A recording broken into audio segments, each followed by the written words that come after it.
I'm reading from Answer to Job by C.G. Jung, paragraph 652. The 6th Petition indeed allows a deep insight, for in face of this fact, Christ's immense certainty with regard to his Father's character becomes somewhat questionable.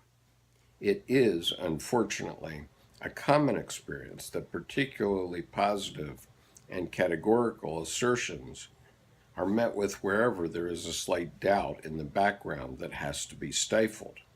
One must admit that it would be contrary to all reasonable expectations to suppose that a God who, for all his lavish generosity, had been subject to intermittent but devastating fits of rage ever since time began, could suddenly become the epitome of everything good.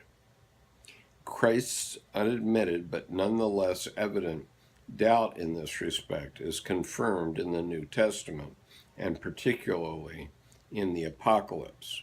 There, Yahweh again delivers himself up to an unheard of fury of destruction against the human race, of whom a mere 144,000 specimens appear to survive.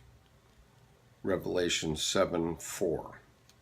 Paragraph 653. One is indeed at a loss how to bring such a reaction into line with the behavior of a loving Father, whom we would expect to glorify his creation with patience and love. It looks as if the attempt to secure an absolute and final victory for good is bound to lead to a dangerous accumulation of evil, and hence to catastrophe. Compared with the end of the world, the destruction of Sodom and Gomorrah, and even the deluge are mere child's play, for this time the whole of creation goes to pieces. As Satan was locked up for a time, then conquered and cast into a lake of fire, the destruction of the world can hardly be the work of the devil, but must be an act of God, not influenced by Satan. Paragraph 654.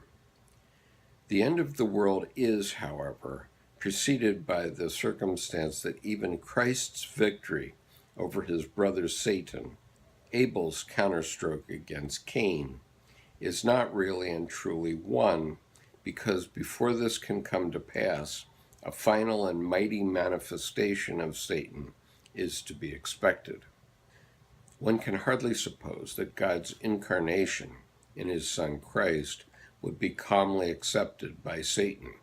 It must certainly have stirred up his jealousy to the highest pitch and evoked in him a desire to imitate Christ, a role for which he is particularly well suited, and to become incarnate in his turn as the dark God. Parentheses. As we know, numerous legends were later woven round this theme. Close parentheses.